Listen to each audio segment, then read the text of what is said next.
Hi and welcome to another amazing video related to Power Query tips. Today I'm going to show you how to find missing value. This example is provided in the chapter 8 of my book and I'm going to talk about it deeply. In this case we have a table including the information related to the progress of project A, which reported at the end of each month.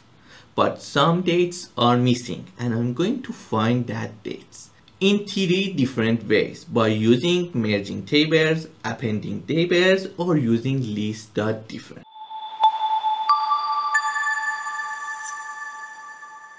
Before starting to solving this problem, we need the list of all possible dates.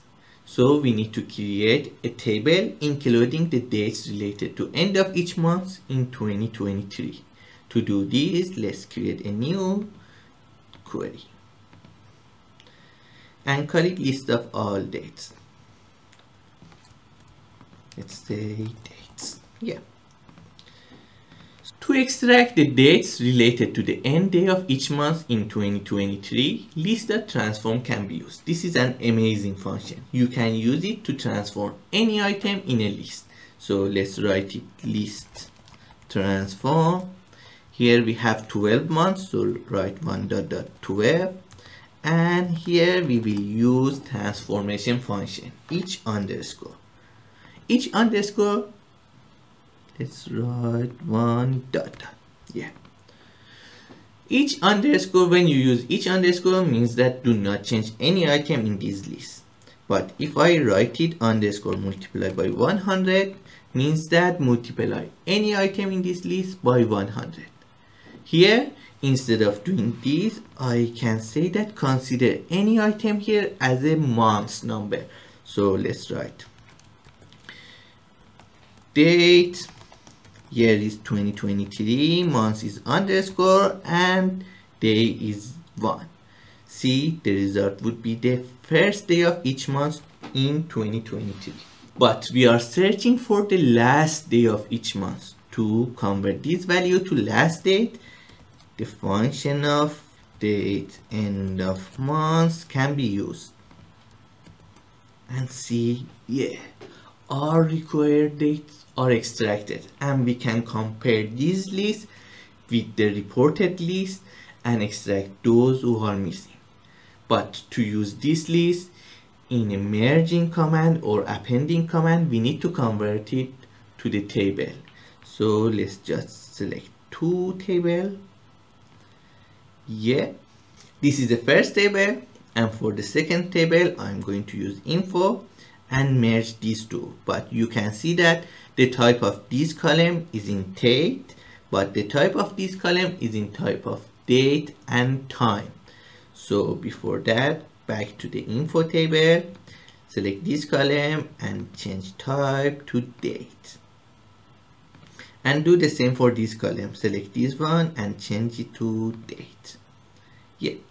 Now I can merge the queries, selecting this column in this table and the same column in the info table, and change the joint kind to left anti-rows. And it's resulting the dates that are just in the first table, in this table, dates table. So it results in all the dates that are missing. Besides merging the queries, we can append them to solve this problem. So back to the previous step, yeah, here, and let's rename this one to dates, the same as what we have in info. So back to the info table, and here use the append query by selecting dates and pressing OK. You can see that both the table comes below each other, and I just need to right click on these and select remove duplicate values.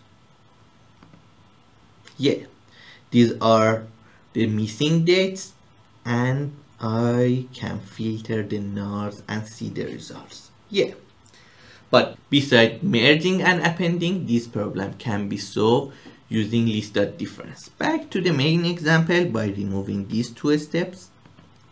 Yeah, this is the info table, and back here where we created the source list. Yeah, this is the list. We want to compare these dates with the dates provided here in this column and extract those dates are in this list and are not on the second list. To do this, let's create a new step, use list.difference.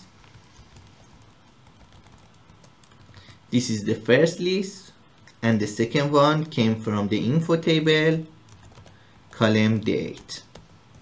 By pressing enter, the list of all missing dates are extracted.